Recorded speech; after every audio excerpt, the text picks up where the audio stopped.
pourquoi plusieurs fois. Cette fois, c'est la bonne.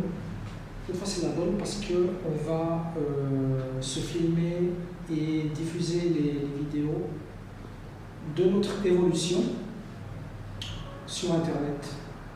On a dit plein de fois, ça fait 1 an qu'on parle de ça, un peu plus. On a fait des filmations pour tester, mais cette fois c'est la bonne parce qu'on va poster notre évolution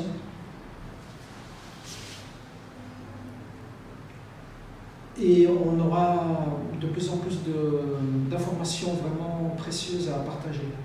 Donc c'est pour les gens qui vont voir les vidéos, c'est vraiment des informations super intéressantes à tous les niveaux, en tant que professionnel, mais aussi en tant que directeur ou CEO, parce qu'ils ont les mêmes réflexions que nous, à n'importe quel niveau. C'est-à-dire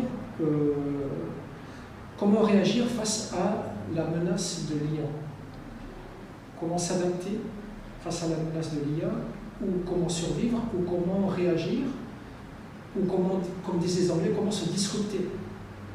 Nous, on est en train de se disrupter nous-mêmes, parce que on est un centre d'appel, principalement, et on est en train d'embrasser l'IA parce qu'on est passionné, déjà, premièrement.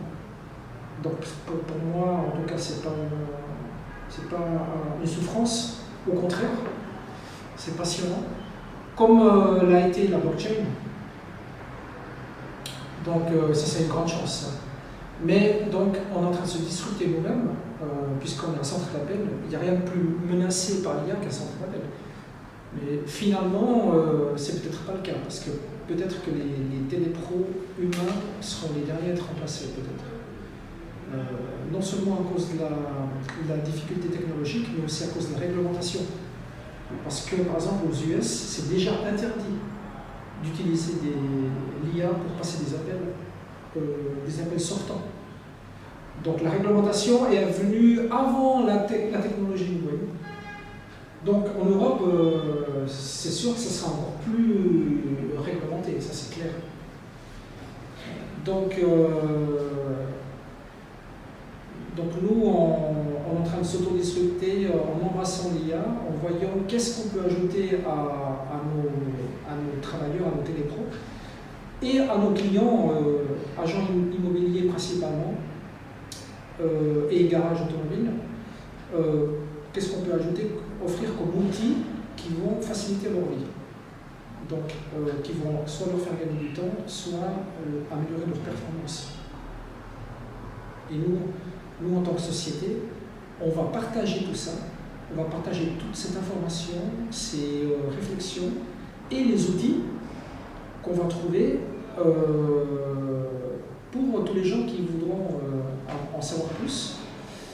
Et surtout, nous, on apporte une approche low cost.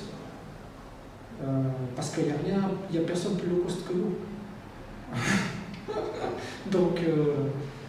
Donc ça, c'est un élément clé aussi pour survivre en temps de crise, c'est qu'il faut vraiment maîtriser les coûts. Et quand on commence à prendre des abonnements pour des API avec les tokens, ça va très vite. Il faut très vite commencer à penser open source et local, aussi pour des raisons sécuritaires, surtout en Europe, de nouveau. Donc nous, on pourra, à travers tout ce partage, on va donner des éléments précieux aux gens qui veulent avoir des infos. Et en plus, nous, on pourra vendre du consulting aux gens qui voudront avoir plus d'informations ou des développements personnalisés, des solutions personnalisées. Comme j'ai dit l'autre jour, il faut qu'on devienne de plus en plus spécialisé dans le consulting open source pour différentes raisons. Donc sécuritaire et financière et éthique, morale aussi. Donc voilà. commencer à partager ça sur YouTube, par exemple, sur la chaîne La Startup, comme on avait dit, La Startup, et sur notre site, le site qu'on a acheté hier, Easy AI avec Z, parce que tous les autres étaient pris, .co, mais c'est déjà pas mal comme site. Là, on va partager des vidéos aussi, pour ensuite proposer également nos différents outils, toute la suite Easy. Et là, je pense qu'on va doubler ces vidéos en anglais. Donc on ne va pas parler en anglais parce que les auditeurs, les spectateurs anglais, anglophones, ils vont tout de suite zapper quand ils entendront mon accent. Donc on va doubler avec le lip sync. Et Gen AI ou Tavus par exemple. Et on aura le même contenu en anglais. Ça va nous permettre d'attaquer tout le marché mondial. Parce que grâce à l'IA maintenant, il n'y a pas de raison de ne pas cibler toute la planète. Comme je disais l'autre fois, il y a un changement de paradigme maintenant, beaucoup, mais celui-là, parce que auparavant, on essayait d'être très local, national au plus, maximum national, ou si possible local. Mais maintenant, il n'y a pas de raison. Maintenant, on peut cibler toute la planète en anglais. Et en plus, ça nous permettra d'attaquer les US comme marché pour notre centre d'appel. Parce que, comme vous savez, maintenant, au Maroc, les gens parlent très très bien anglais, sans accent, avec très peu d'accent. Et les Marocains ont très peu d'accent en anglais. C'est un très grand avantage qu'il faut exploiter. Donc il faut peut-être que ces vidéos qu'on va poster vont également nous permettre de trouver des clients aux US pour le centre d'appel. Puisque c'est un marché qui est déjà fatigué de l'Inde, de l'outsourcing en Inde, à cause de l'accent, et en Amérique du Sud également. Donc le Maroc, c'est vraiment c'est petit en comparaison, mais il y a des très bons profils sans accent, de plus en plus. De plus en plus. Voilà. Donc les prochains épisodes seront par exemple des points individuels sur les différents outils. Et également, la grande question pour les CEO, c'est comment se disrupter soi-même en tant que CEO et en versant toute la connaissance, l'ADN et les objectifs de l'entreprise dans une IA pour que celle-ci prenne la main et nous oriente dans la prise de décision, tant au niveau du pilotage comme au niveau individuel de chaque employé. Vous voyez ? Donc notre objectif, c'est de verser toute notre connaissance, nos problématiques, nos analyses, force, opportunité, faiblesse, etc., threat, dans l'IA, avec toute la connaissance, pour qu'on puisse lui poser des questions dans chaque point qu'on va faire. Et ça va faire rétroalimentation. Et ça, c'est une des clés, une des problématiques techniques qu'on n'a pas encore résolues, justement, c'est comment reverser toute cette information, réalimenter l'IA pour qu'elle soit toujours à jour de nos points. Donc, ça, c'est pas possible avec ChatGPT, par exemple, parce que déjà, l'historique, il se perd, et c'est pas sérieux comme stratégie. Il faut vraiment une LLM en local pour la protection de l'information stratégique, puisque d'ailleurs il se pourrait bien que l'objectif principal caché d'OpenAI, c'est l'accès au secret des affaires. Donc une espèce de nouveau programme échelon encore plus puissant.